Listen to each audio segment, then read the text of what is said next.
est-ce compatibilité par rapport au système d'exploitation?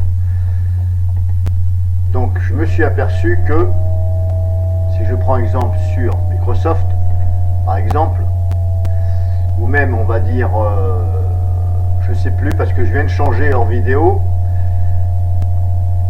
Donc par exemple, là on est dans le planificateur de tâches. Donc si je prends par exemple, je prends un exemple tout con, hein, auto-check ici. Ici, si vous faites un clic droit dessus, vous faites propriété. Là on voit en bas, c'est marqué configuré pour ici Windows 10.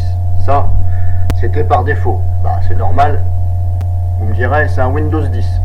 Donc ça, ce n'est pas moi qui l'ai changé, ce n'est pas moi qui l'ai modifié, ni rien. C'est comme ça, puisque ça fait partie du système d'exploitation. Quand vous installez Windows 10, voilà. Je n'ai absolument pas touché à tout ce qui est à Windows.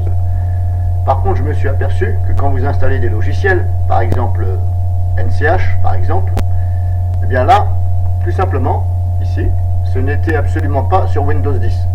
C'était sur ici. Windows Vista, Windows Server 2008. Bon. Alors moi je l'ai mis comme ça sur Windows 10 parce que je me suis dit bah c'est quand même mieux puisque c'est un Windows 10. Pareil pour With Cleaner ici.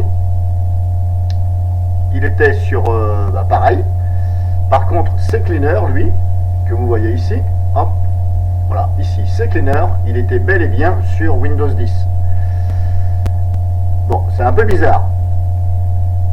Il y a des éditeurs de logiciels qui mettent par défaut il était sur Windows 10 et le reste NCH With c'était sur Windows Vista Server. Bon, personnellement je trouve pas ça normal, donc là je les ai tous basculés sur Windows 10. Alors c'est facile, hein, de toute façon vous risquez rien. Alors quelle est l'importance de faire ça? Alors ça c'est le planificateur de tâches.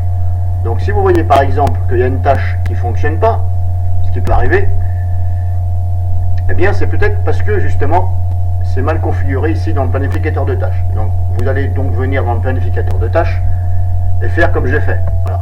Vous regardez le nom du logiciel, par exemple on va prendre exemple sur NCH. Ici chaque ligne va représenter une tâche. Un clic droit dessus, propriété, et là vous mettez sur ici Windows 10 et vous faites OK. Voilà. Si jamais votre tâche ne marche pas, ne fonctionne pas. Si ça fonctionne, bah laissez comme ça. Donc voilà, vidéo finie, elle était très courte, tant mieux, ça change pour une fois. Donc voilà.